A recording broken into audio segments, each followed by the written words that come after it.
Bien, bonsoir, bienvenue donc sur Maïléava. On est sur Maïléava qui est le site de e-formation. On est dans la série de cours sur le Shlom Bayit.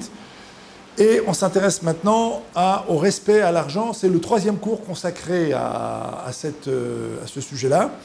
Donc le respect à l'argent. Mais là maintenant on va rentrer dans un domaine un petit peu particulier que je n'ai pas abordé jusqu'à présent. Mais avant de vous dire de quoi il s'agit, je voudrais opérer une petite distinction. Vous savez que dans le domaine de ce qu'on appelle communément la psychologie, vous avez, disons, deux grandes écoles. Vous avez l'école de la psychanalyse, qui en général s'intéresse à des choses très profondes, à des couches très profondes de l'individu, et qui en général s'intéresse beaucoup à l'intention de l'action, à ce qui finalement fait le fond du comportement. C'est-à-dire quelle est l'intention, quelle est la structure profonde, à quelle structure profonde de l'individu peut obéir tel ou tel comportement.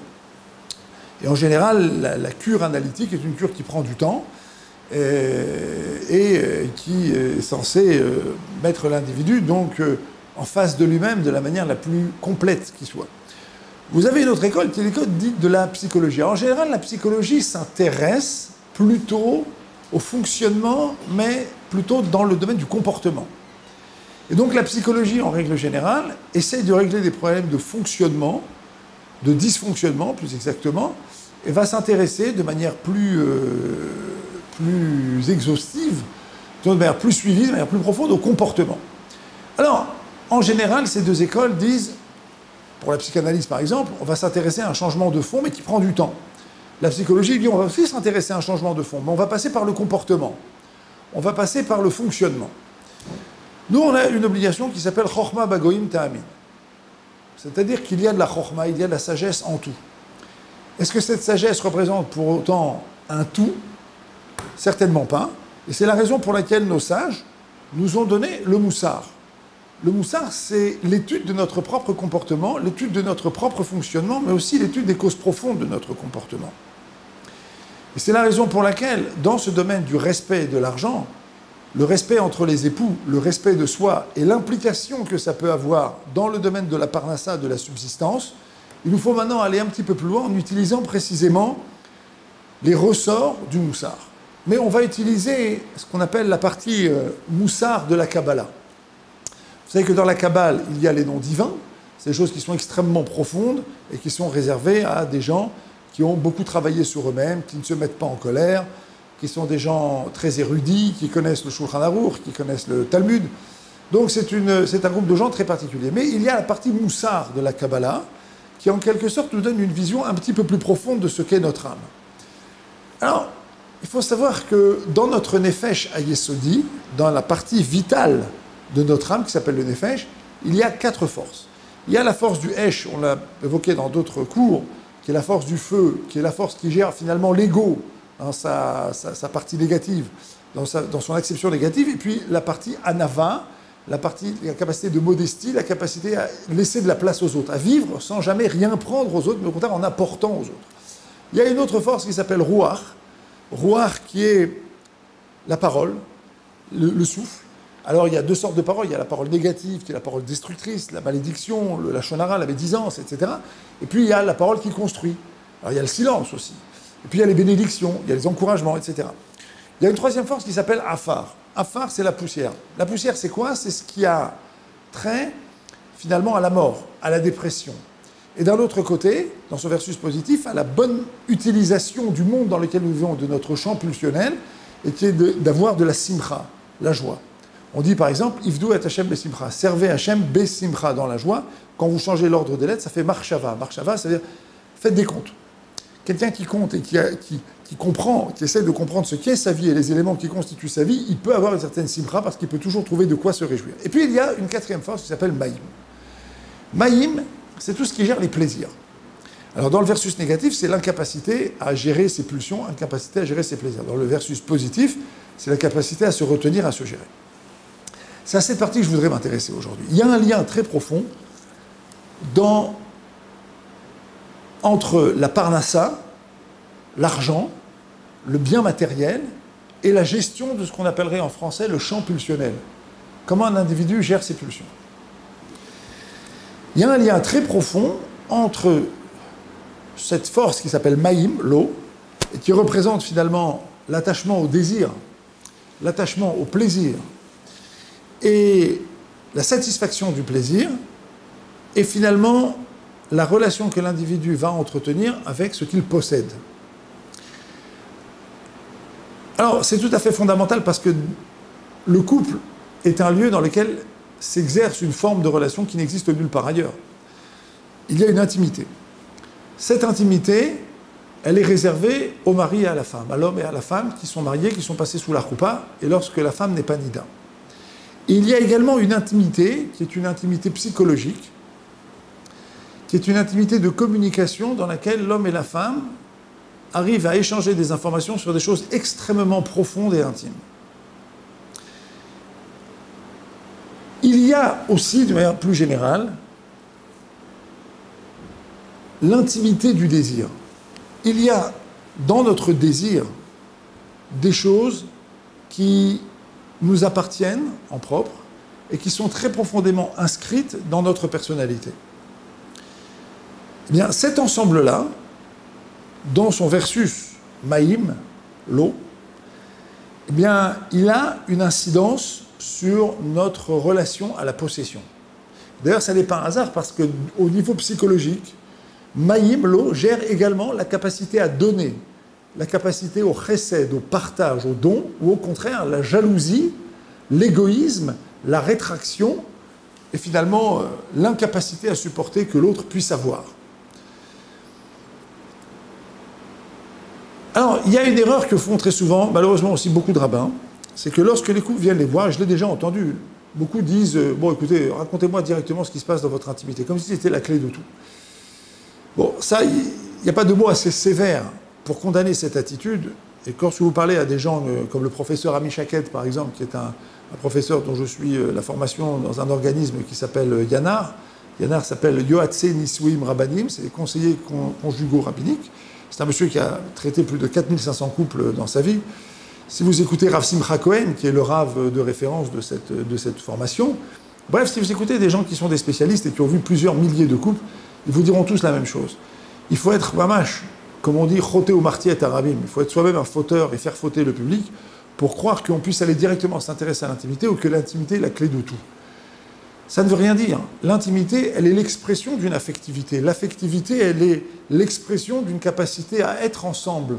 Et le être ensemble, il est l'expression d'une capacité à partager. Et partager, c'est l'expression d'une capacité à donner. Et la capacité à donner, elle est l'expression d'une capacité à se projeter dans la tête de l'autre pour essayer de comprendre ce dont il a besoin, dont sortir de son précaré. Donc on va dire qu'il faut examiner toute une série de domaines de l'existence avant d'en arriver à ça. Ça peut prendre, dans une thérapie du couple, une bonne quinzaine de rencontres. L'intimité, elle est l'expression de l'ensemble. Elle exprime ce qu'est la relation entre le mari et la femme. Ce qu'est finalement la relation de chacun des deux conjoints avec leur champ pulsionnel. Elle exprime ce que chacun est finalement capable de gérer, ou au contraire, il n'est pas capable de gérer, mais d'une manière générale. Voilà ce qu'exprime l'intimité. Et nos sages nous disent, il y a un lien profond entre le champ pulsionnel et la richesse. Alors ça, je vous dis comme ça. Le znout, la débauche, ça amène à la pauvreté. Ça ne veut pas dire que tous les pauvres sont des débauchés, et ça ne veut pas dire que tous les débauchés seront pauvres. Mais si quelqu'un veut trouver une fois une raison à sa pauvreté ou à ses difficultés de parnassa, ses difficultés de subsistance, il peut aussi aller les chercher dans la manière dont il gère son champ pulsionnel. Et pour vous dire à quel point ça n'a pas trait directement à l'intimité, mais à autre chose, vous regardez par exemple les premiers commentaires du Shulchan Aruch, Orach Chaim, c'est la première partie du Shulchan Aruch, c'est celle qui gère la vie quotidienne.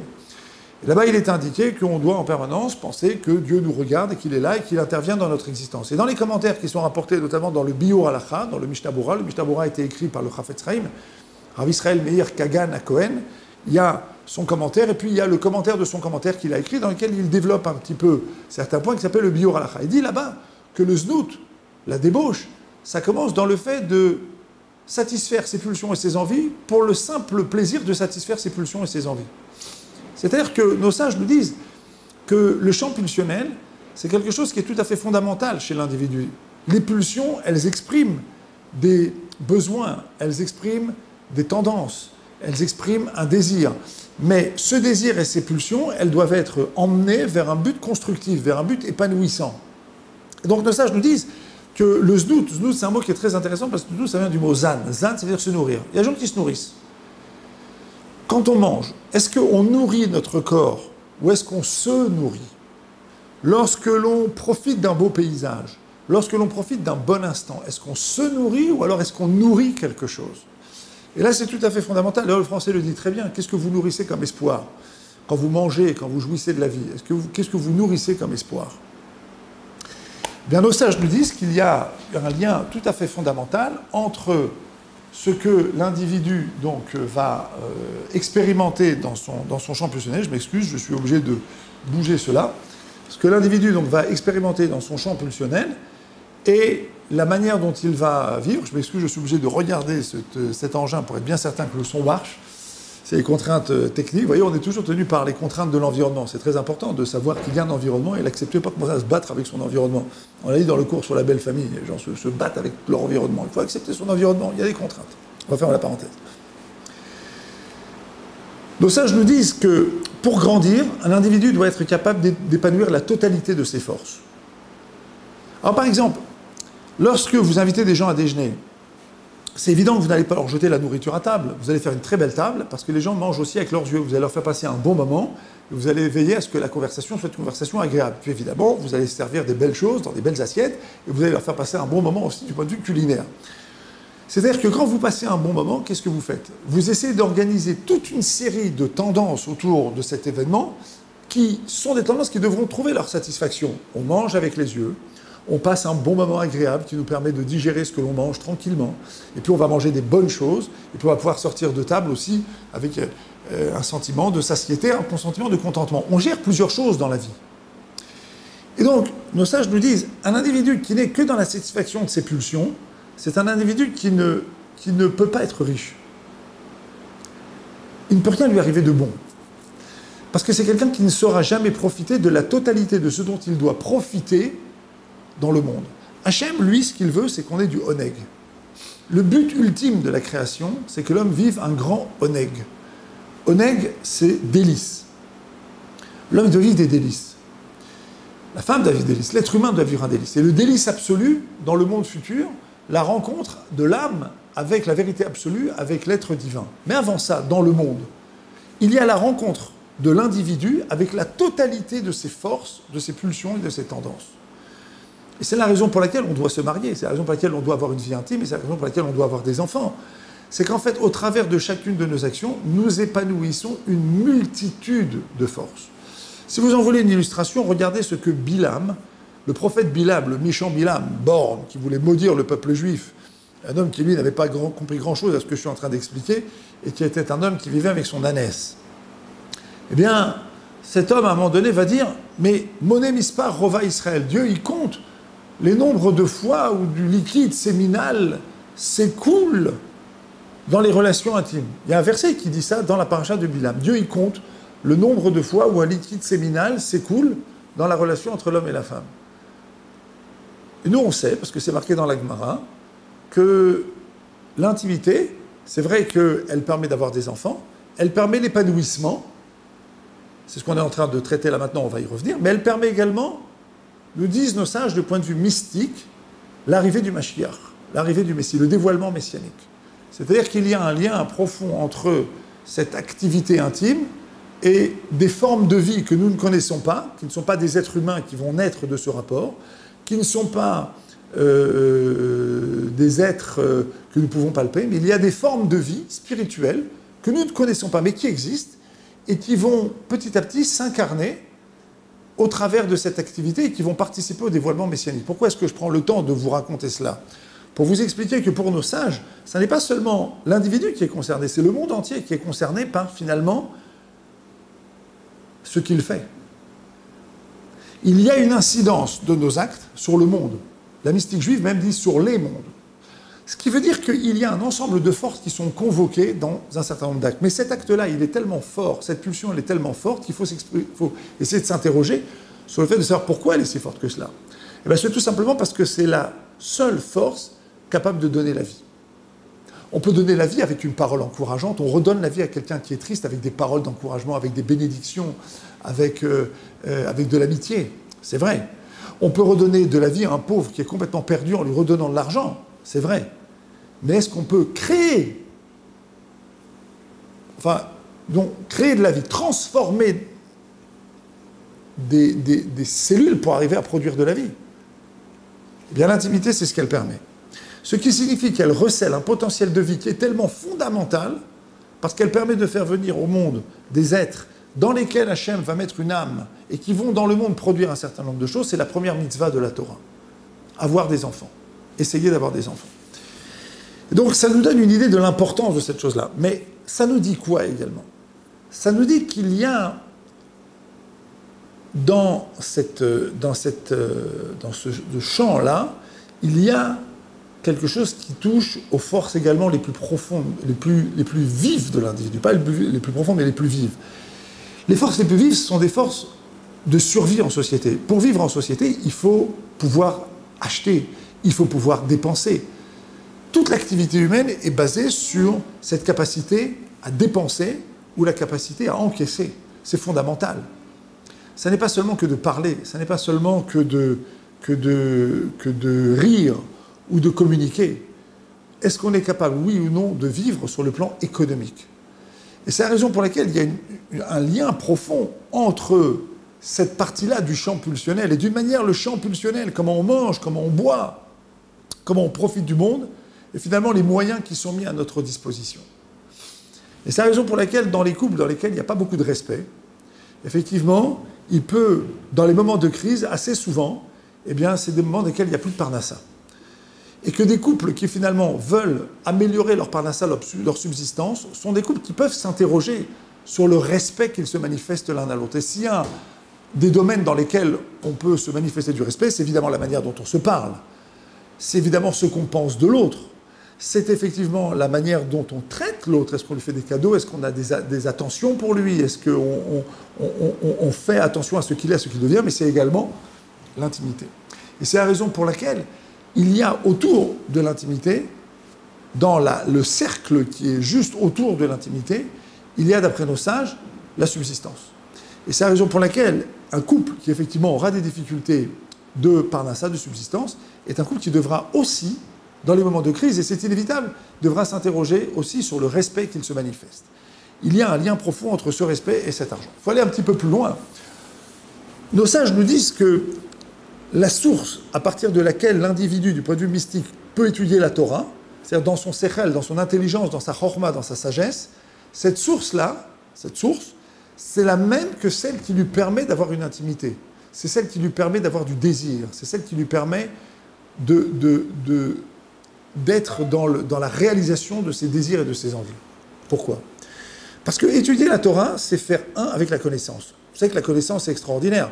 On a demandé au roi Salomon, qu'est-ce que tu préfères? La connaissance, la richesse, le pouvoir? Il a dit, moi je veux la connaissance. Pourquoi? Parce qu'avec la connaissance, j'ai tout. Avec la sagesse, j'ai tout. Avoir la sagesse, c'est faire un avec l'intérieur de chaque chose. Un homme sage, c'est quelqu'un qui comprend l'intérieur des choses, qui comprend l'intérieur des événements.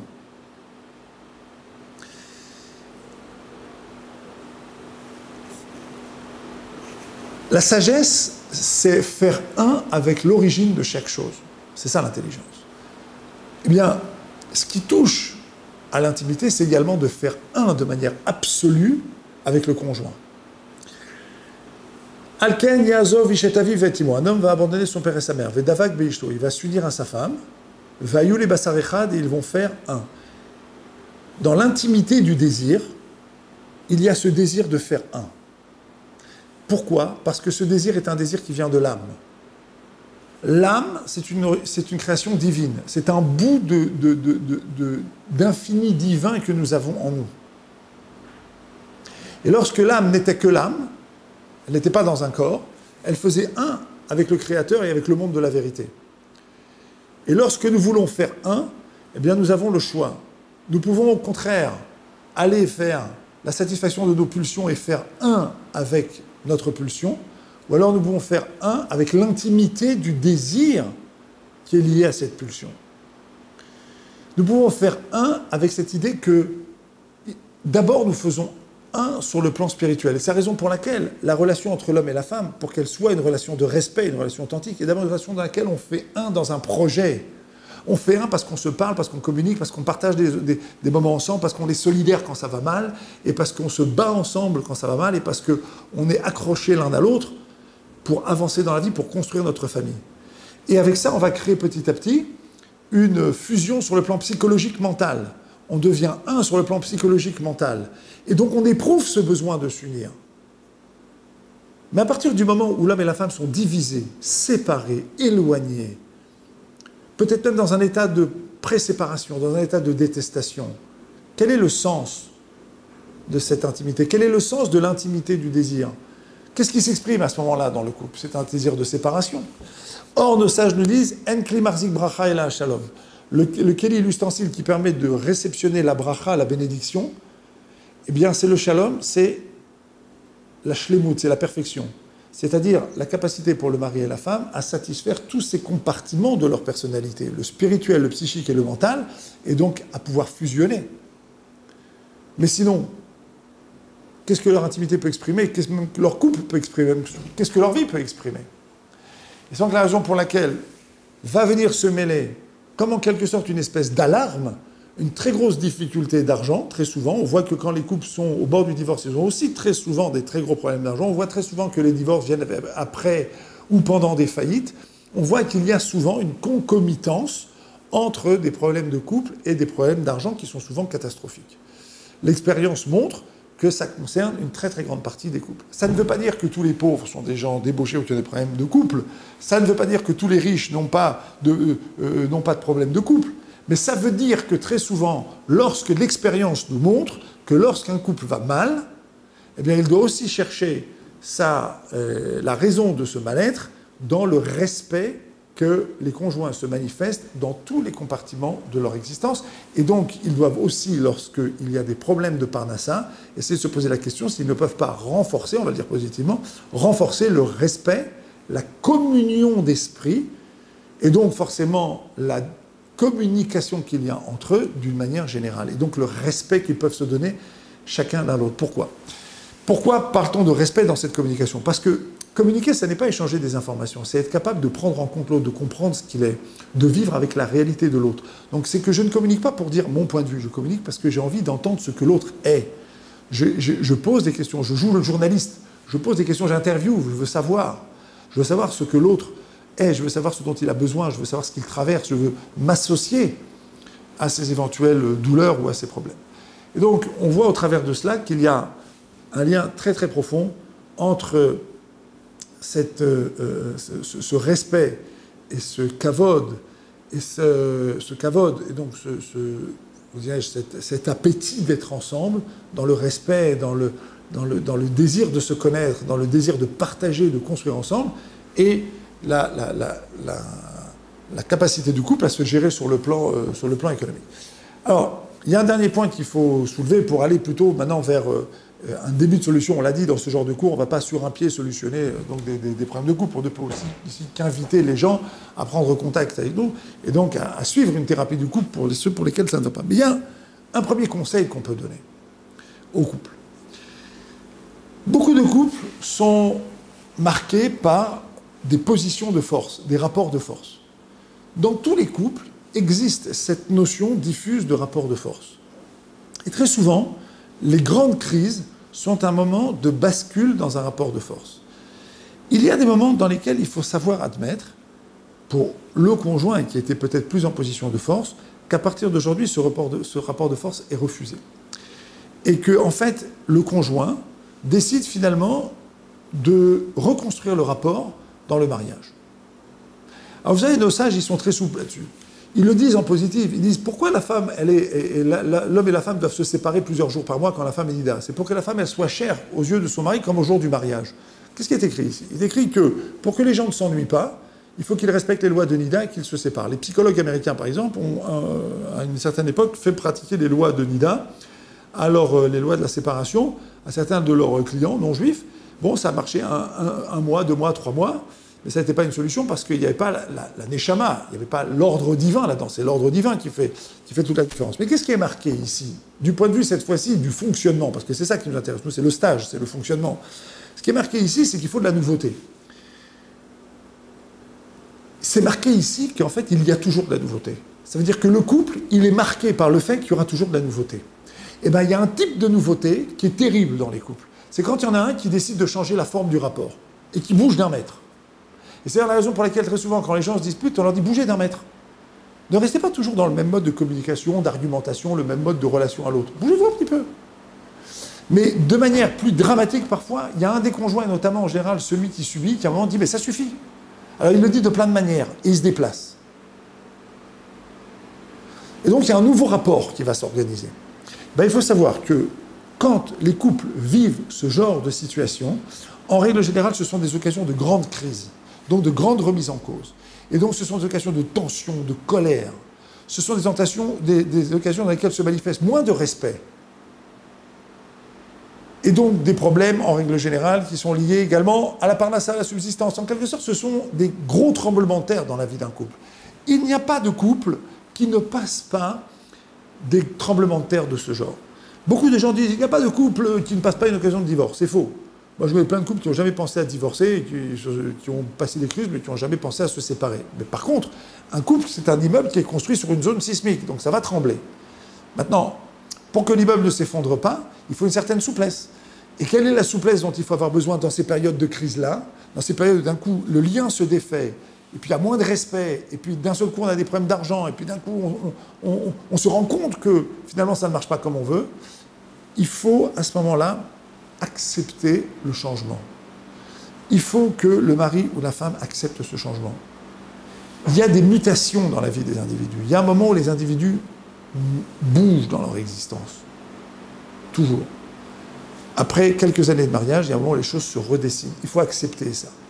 Il faut être capable, à ce moment-là, de prendre un petit peu de recul et d'accepter finalement que l'autre manifeste son droit à l'existence. Il manifeste son droit à l'existence. Il dit « moi je veux exister, moi je change les cartes ». Et en général, dans les moments où on change les cartes, on change tout. Et comme on change tout, tout change.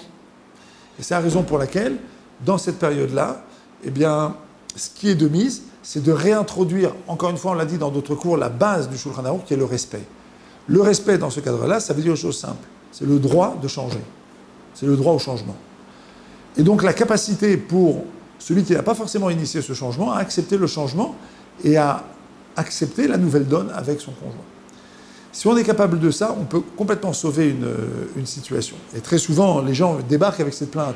On ne se respecte plus, on a des problèmes d'argent, ça ne fonctionne pas. Moi, vous savez, avec ces problèmes d'argent, ça peut être une cause de divorce, etc., etc. On entend ce genre de phrases. Les gens sont choqués. Mais comment, si j'amène plus d'argent, alors ça y est, on ne veut plus de moi? En vérité, il y a autre chose qui est en train de se mettre en place. Alors, vous voyez, on l'a dit dans le cours, les gens vont faire l'erreur très souvent, et même certains rabbins font cette erreur, de dire, bon, alors racontez-moi votre intimité. C'est une grave erreur. Il est sûr qu'il y aura des incidences sur l'intimité, mais ça n'est pas le problème. Le problème, c'est tout ce qui fait l'organisation de la relation entre le mari et la femme, et tout ce qui finalement gère l'intimité de leur désir. C'est la manière dont ils s'expriment dans leur champ pulsionnel. Et là, il y aura une incidence, et le thérapeute va devoir s'intéresser aussi à la manière dont le mari et la femme se gèrent. Ça va peut-être supposer parfois, dans la thérapie du couple, que le mari et la femme se séparent et que chacun fasse son travail de son côté. On n'est pas toujours tenu de faire un travail ensemble. Parce que parfois, quand les gens viennent faire un travail ensemble, ils répètent le rapport de force dans la thérapie. Parfois, il faut se séparer. Que la femme donc, va aller voir une femme, le monsieur reste avec le thérapeute, ou si c'est une thérapeute, la femme reste avec la thérapeute, le monsieur va voir un thérapeute, et ils vont, chacun de leur côté, essayer de faire un peu le point sur eux-mêmes. Voilà ce qu'on peut donner comme bout de conseil et comme explication sur ce fonctionnement. À très bientôt.